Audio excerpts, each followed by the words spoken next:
What's up, guys? Hope you're doing well. Don't worry, not focusing on the phone and playing with it. So all you little fucking crybabies, shut up. Oops. But anyway, so today I wanted to talk to you guys a little bit more in regards to how new businesses will fail at marketing.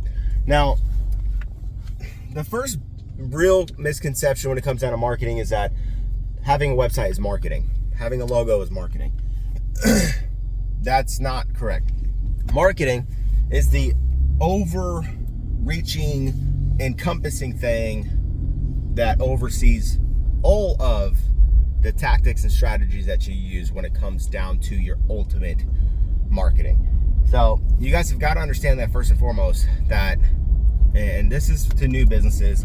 I've dealt with hundreds of new businesses. I've helped businesses who were just starting. I've helped businesses that were already seven-figure companies and helped them grow. So this is just from a lot of my observations, okay? A lot of new businesses fail. I mean, if you guys look at the 5-year rate new businesses, you know, there's, I think it's like 90%, 80 to 90% of new businesses fail within 5 years. Why is that? Number one, I think it comes down to the mindset, first and foremost, that people will start a business and there's that saying, you know, people overestimate what can be done in a year, but they underestimate what can be done in 5 years or 10 years or whatever. So whenever they start their business, excuse me guys, I'm having bad allergies today. Oftentimes it's, you know, out of a necessity or a desire, right? They need to make extra money, so they start a side business, or they need to finally take a leap into their own business because they were let go, or the economy crashed or something, right? Other people, they do it just out of, you know, hobby pretty much. And if you start a business based off a hobby, you're going to have hobby-like income, and most hobbies don't pay at all, right? It costs people money more often than not because of the cost of startup. They don't put a lot of time into their business, blah blah blah, right? So the importance of new businesses understanding these simple concepts is vital, because one, if you're going to go into a business, get your LLC done, get your company name, the logo, a website, Facebook, Instagram, and do all this stuff. Stop telling yourself that you're going to be making $100,000 in your very first year and you're going to crush it. You're going to be able to have your wife working with you.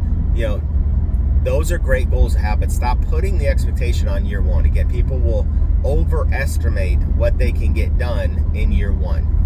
So don't think that it's going to do that. Understand that your first couple of years is going to be testing the waters, right? Like as far as like seeing what's working, what's not working, your price points. I mean, with my marketing business, my price points have changed, you know, significantly from when I first started.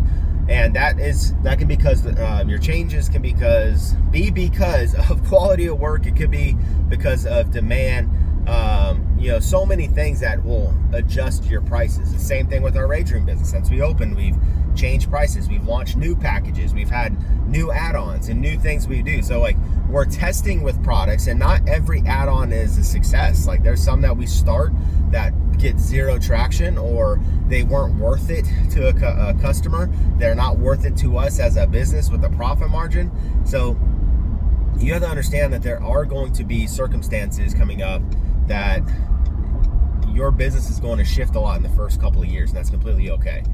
The second thing is you have got to be very careful when it comes to announcing your business. So I've seen this in the insurance industry, and again, I was in insurance for 5-6 years. This is why my marketing business really took off and gained traction, is because I was in insurance from 2015 until 2020. Excuse me. And what I noticed when COVID hit, there was a lot of people who didn't have any marketing strategies, any tactics, any cool fancy words that you want to throw in there that other douchebag marketers use. They didn't have all these different things in there. And so that's why I was able to blow up during COVID is because I was marketing my insurance side and I understood the basic fundamentals of marketing and help people get to that point. But you've got to understand that you can't start a business and be like, hey, I know most of you guys know me as a gas station attendant that works inside, but now I'm in insurance, surprise, or I'm a real estate agent, or I now have a woodworking business, or I build custom homes. You have to have trust inside of business for people to do business with you. Okay, so you're going to be so frustrated. I've seen this with insurance agents that they are working at a fast food restaurant and then they leave and then they're like, hey, now I'm an insurance agent. People are like, what the hell are you talking about? Like, I don't want to go to you to talk about my insurance, talk about my financial stuff. Like, that's not happening, right? When I first started, I didn't have any of my friends or family really as clients. I had a few, but it wasn't because I was like, oh, I'm an insurance agent now. I was like, hey man, I've actually been, going and working with other professionals that have showed me some issues that I have with my financial strategy. I think you should talk to them. And I let them go talk to them because I understood the importance of it being taken care of and being set up. And I knew they didn't trust me. That was also what they taught as well. That was a pretty good thing, right? So you have to build up that trust when it comes down to your business first and foremost before you can really start just going out there and people referring you as well. That's when you know you've gained trust, is when people are referring others to your business. In marketing, I get tagged in social media stuff all the time. People say, hey, go talk to Justin, or people create posts. They share my stuff and telling people, like, that's when you know you've gained trust. So understand that your friends and family will talk about being supportive of you, but they're not going to support you financially. So don't worry about impressing those people right there. You have to be focused on getting clients and customers from other avenues before you start getting all of your customers from your friends and family. They're going to be probably the last group of people that you're going to ever worry about. So I'm more worried about strangers. Do not have an expectation of trust with me, good or bad, right? For the most part, you're going to be starting neutral, and you're going to be starting your business neutral. Like when you meet a stranger and they're like, hey, what do you do for business? Like, hey, I actually, I own a woodworking business, or I own a custom home building business that we help families get into the right type of homes that they can design, we build, and we keep costs more affordable than working with bigger name companies, right? You have to have an elevator pitch, and I just made that up. I don't even know what the hell I just said, but you have to be able to have an elevator pitch when you're talking to people as a new business that tells them who you are, what you do, and how you solve problems. So people are like, hey, what do you do for a living? I'm like, oh, well, my wife and I actually own a rage room up in Resaca where we have people who come in who want to have fun, different date nights, birthday parties, and some people who are going through, traumatic experiences. They go in to our rooms, they beat up windshields, TVs, electronics, and they have a lot of fun doing it. And they're like, oh man, that sounds crazy. Like, yeah, it is kind of crazy, but that's how you can build that expectation with strangers of what you do right off the bat. Okay, so again, new businesses, understand you're not going to have trust with your friends or family starting your business. Don't worry about them. Worry about getting strangers and working with strangers who can understand what you do. The last couple things, again, I like to keep these between 10 and 20 minutes, and I'm obviously dealing with a bunch of driving around today and dealing with stuff. So having a logo, having a website does not make you a company.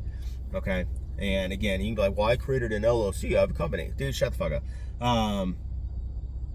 My point is, when you start setting up these marketing arms of websites, of social media, of logos, oftentimes I deal with new businesses that have started, but they don't have anything that they've actually done.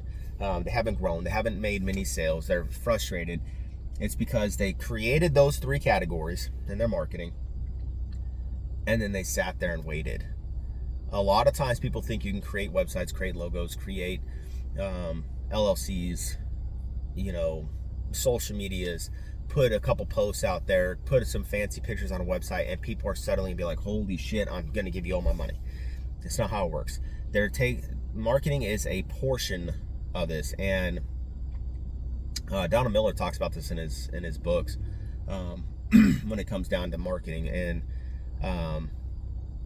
business, that your business is the fuselage of the plane. Sales is one side, marketing is the other side of the wings, right? So if you're only focusing on just putting the basic stuff, your marketing up, your little wing ain't gonna help get your big Boeing jet off the ground. So you have to understand that there's still going to be work that you're going to have to do with digital and traditional marketing of how you can actually build it up, grow it, and make things successful with it. So don't just think that just because you get those things that you're suddenly going to have clients coming in. Again, that's the expectations that people have, that they overestimate how their business is going to perform in the first year. And that's because, again, they just think that they have these things that makes them a business. It doesn't. What makes you a business is the countless fucking nights that you're going to stay awake, that you're going to spend up stressing and worrying about it, about payroll, about inventory, about leads coming in, your ads. Like, when you get to a point of stressing because you have to succeed in order to survive, that's when you have a business. If you're just doing this on the side to make some extra money, you have a hobby. Okay. My hobby is storage unit flipping. It makes me money, but it's a hobby because I don't live off of that money coming in. If we flipped 5 a week and I had time to, and I had to make that a business, I would, but I don't need to. Our rage room is our business because without that, we would struggle to survive without that income coming in. So understand that, and there's nothing wrong with doing it on the side, but there is going to come a time when your hobby is going to have to become your business, or the business you're running may transition to a hobby while you go get a job to support your family. And there's nothing wrong with that. On either way, like, there's nothing wrong with having a hobby just to make extra money, especially with the down economic times. There's nothing wrong with that.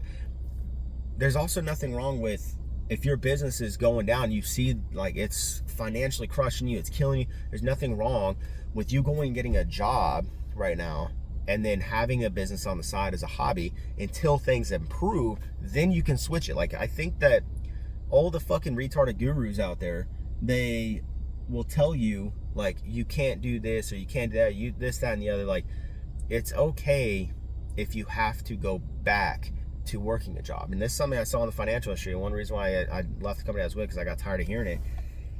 Because people would leave the financial industry to go work a job to get income because they were pure commission based. They couldn't afford it. And they'd be like, oh, you're a quitter, you're this, that, and the other. It bothered me. And it still does when people do that. So if you have to go get a job and use your hobby to help supplement money, then great. And then if your hobby starts getting to the point where it's like, dude, we're making like pretty good money, but I'm capped because I'm working this business, or I'm working at my job versus, making this a business. That's when you kind of can transition over and turn your hobby into a business. But anyways, I'm rambling. So again, those 3 tips I want to give you guys. Just don't overestimate how much you can get done in a year. Understand that you have to build trust, and then make sure that you understand that your business is not built just because you have a website, a logo, and some social media stuff. So anyways, guys, hopefully that helped y'all.